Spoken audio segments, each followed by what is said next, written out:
Hello there, I'm Rafael de Furia, back at it again on another Friday night. And this Friday night, I wanted to continue the discussion about the cost of living in Italy and some of the monthly costs that can be associated with living here. Some of the main basic costs of living.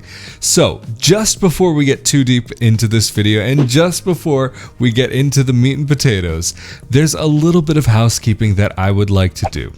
For those of you who've been following me on Instagram or Facebook, you may have seen recently in my stories some exciting news, at least exciting for me, and I know for a few of you as well, that now some of my content, some of the library of content that I have built on YouTube is now going to be available as an audio-only podcast. And in the future, there will actually be some exclusive content that might not be so YouTube friendly.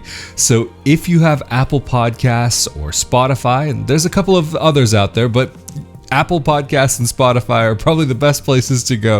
If you have Apple, then go there, subscribe, and if you can rate it 5 stars and leave a review of how these videos may have helped you or what you think of them, that would be so greatly appreciated. And then also, if you have Spotify, if you can go there and just follow the podcast, that would be so greatly appreciated. The way that you'll be able to find these audio-only podcasts on Apple Podcasts and Spotify is if you type in my name, Rafael de Furia, or Not Your Average Globetrotter. A lot of you have been wondering what NYAG stands for. It's been on my website for quite a while, and in the past, it did have a slightly different meaning, and there needed to be a little bit of a pivot. If you go watch some of my earlier videos, you might understand why. Unfortunately, we'll just say it wasn't the most friendly to some brands. I always thought it was a very harmless term, but apparently it wasn't the most, so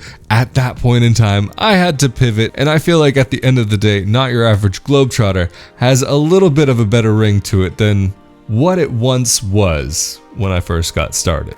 And for those of you who watched my video from last week, thank you all so much for your well wishes, your blessings, your prayers, and your thoughts. It was so greatly appreciated. I was so truly touched. Thank you all so much.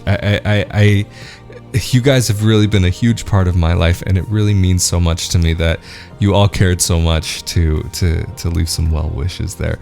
Thankfully, I am doing a lot better now. Still have a bit of pain, but I am able to sit up and able to walk. Actually, yesterday I did go out for the first time in like a week and a half or so, and it just so happened to be that this week we are now in a yellow zone here in the Veneto region. If you have any questions about that, you can watch some of my updates about the situation here, and that'll give you a little bit of an idea, a little bit better of an idea of what these color-coded systems kind of look like and may entail. But really, that's not important. Thank you all again so much for your thoughts, well wishes, and prayers.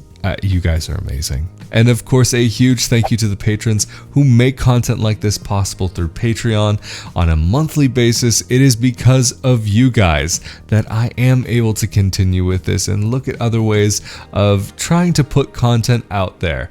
And of course, if you would like to see more content like this about moving to Italy, Italian dual citizenship, and living life abroad, be sure that you are subscribed with that notification bell turned on here on YouTube. And if you could also give this video here a like, that would be so very greatly appreciated. Anyway, let's get on with this episode of Not Your Average Globetrotter.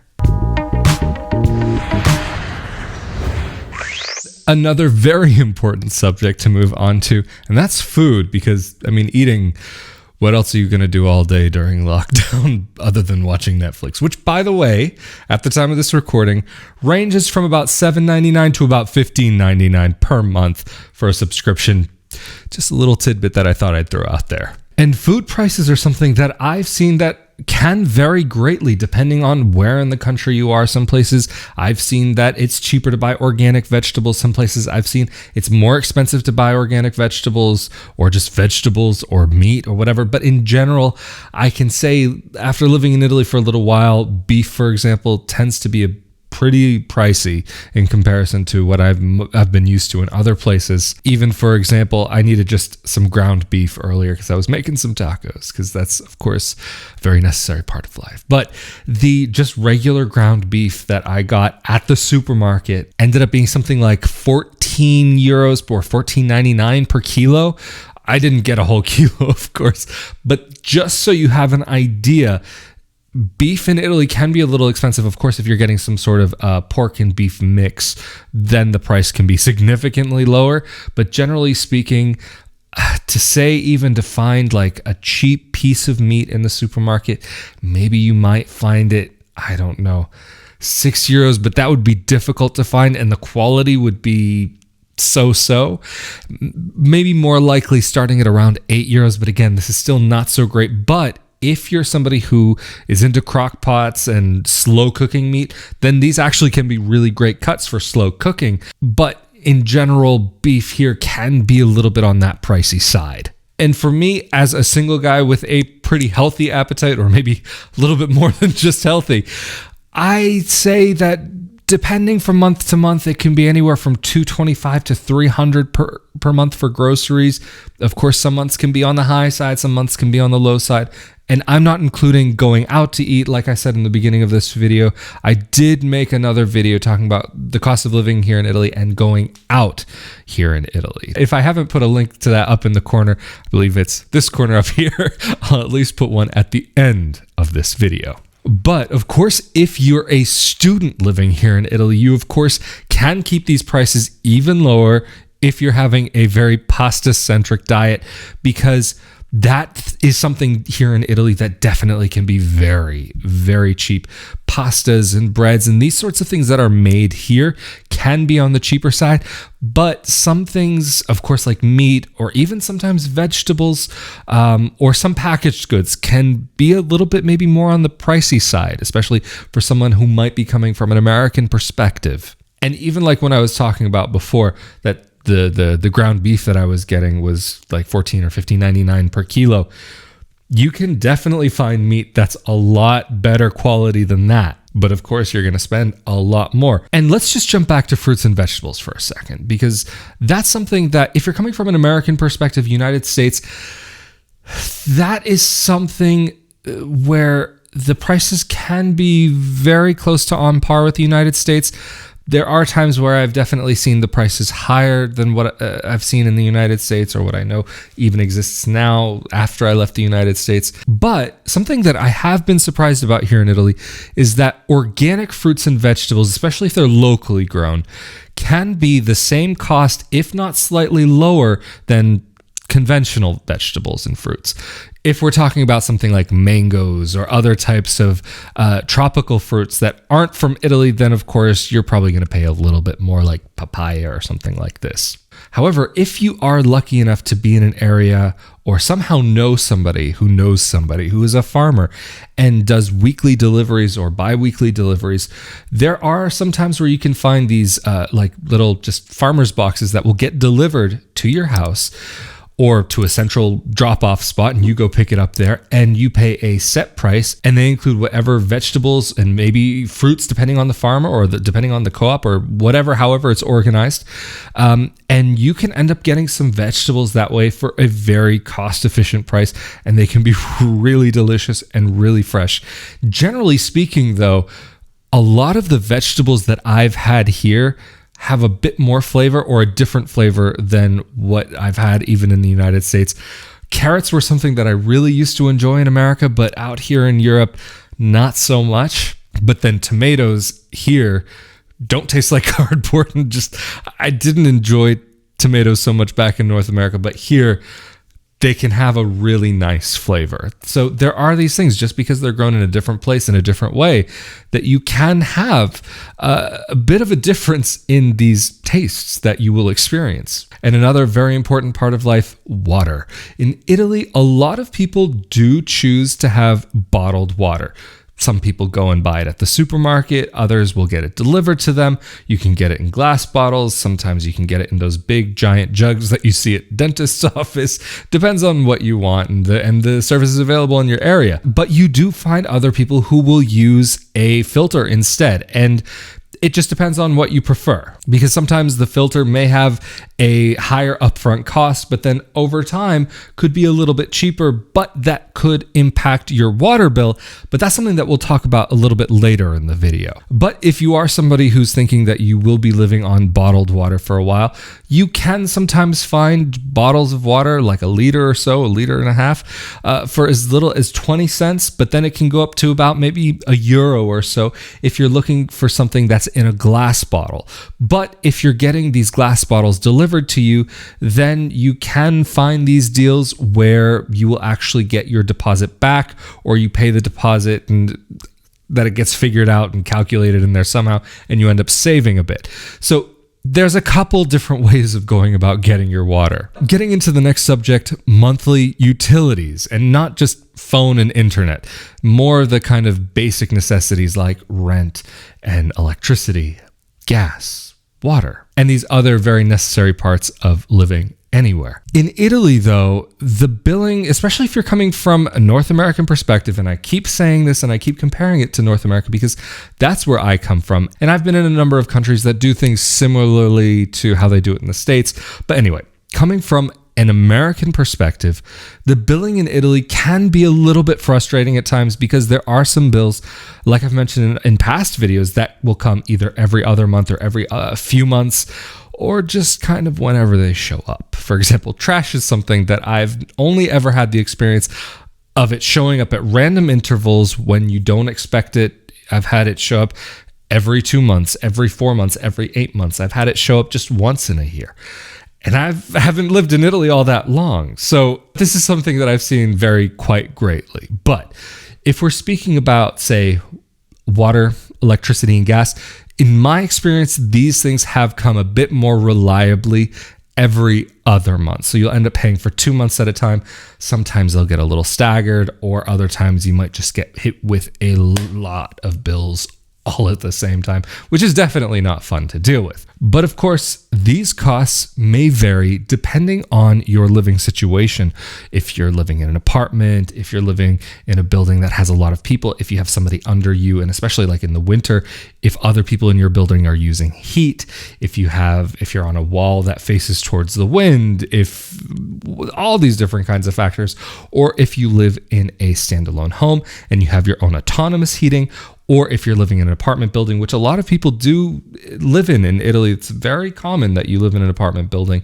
In many buildings, there will be a communal boiler and the prices get shared that way. So then that's something also. Is the communal heating system enough for your needs, or do you need to supplement it with an electric heater of some sort? Because different apartment buildings will have different rules for what hours they keep the heating on. There'll be rough guidelines for the city, but then there is some flexibility within those rules that sometimes buildings do I wouldn't say play around with, but that they can express in a little bit of a flexible way. And then sometimes with these communal boilers and heating systems, that if you do live in a rented apartment, that the landlord, depending on your contract, may actually be the one who has to be the one who pays for that bill, and it's included in your spese condominiali, in your monthly condominium fees. So this is something to take into account and to look into. Also, in living in Italy, one of the biggest things, especially when it comes to winter, is that a lot of the buildings aren't insulated and are made out of brick,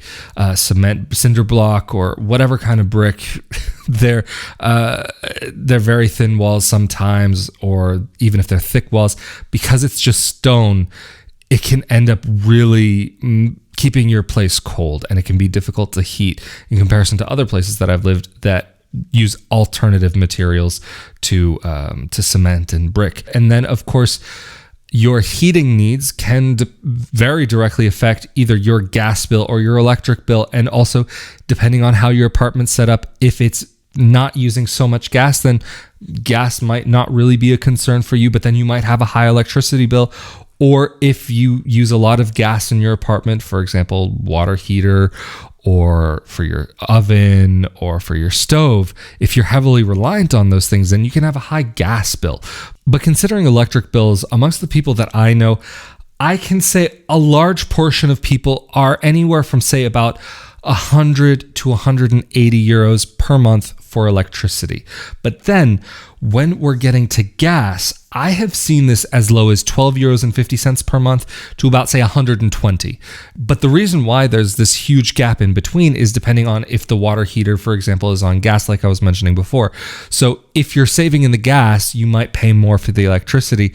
But if you're using the gas heavily, then of course you're going to have to pay for that pretty heavily. But then also water can be one of those things that varies depending on where you are in the country and how much water you use. But like, for example, something that I've paid in the past, and considering that I've lived in a place with 3 adults that are using it normally, not excessively, we've paid as low as 40 per month. But then there was a 3-month period where we had a water leak and we were paying up as much as 100 euros per month. That is very much an extreme and not something that I would say you should expect, but just as an example of a time where there was a leak and excessive amounts of water being used unnecessarily, we ended up paying pretty high for those months. But then another very important subject is transportation, especially if you're somebody who has a job that you need to get to and from. Then your bills can be can vary greatly depending on what type of transportation, if you're taking public or private transportation. Personally, these are costs that I have been able to cut because I live in a very small city where basically everything is walkable. Maybe the only times that I ever really have a need for any type of transportation is if, say, I want to go to the mall, then I would hop on the bus because that's outside of town. Or if I need to get to another city, then I'll hop on a train and maybe a bus to get to the final destination. Or if I'm in a rush, a taxi. But because I don't have these constant costs in my life, this is an area where I've definitely been able to save a lot in the city where I live now. And I can imagine that if you would be living in a city where you can at least be close to your work, walking distance, for example, then you might be able to have these same sorts of savings. Or, for example, if you work from home, but you live within a city center or an area where you have all of these things accessible to you by foot, then you will also be able to have this type of experience that I've been able to build for myself. And when we're talking about local buses, this is one area where I will talk about some specific prices, roughly speaking, for single items. And for a bus ticket, you could spend, say, maybe about 120 to 150 per trip, but that's where the prices start from. They can go higher from there. And definitely, if you buy your tickets on the bus, you will end up actually spending more than you might say if you were able to buy it from a tabaqueria or a ticket station, depending on the place where you are, because different parts of the country handle this a little bit differently. I know, for example, even in Alto Adige, they have a very different system than the Veneto system where I live that runs in conjunction with Tren and Bus Italia. And like, for example, when I lived in Alto Adige, you could get something if you were a non-senior citizen called even seniors could get them, but they got a special pass. It's called a Alto Adige pass or Südtirol pass. And that is a card that you can fill up with on your account and have an accumulation of kilometers that build up as almost a credit. And the more kilometers that you use, you'll end up getting to these different levels where you can end up saving money on your tickets for bus and for trains. Because, say, for example, when I was living in Merano, sometimes there was times that I had to take the train to get to Bolzano. And that train, if I remember correctly, was right around 5 euros per trip going and coming.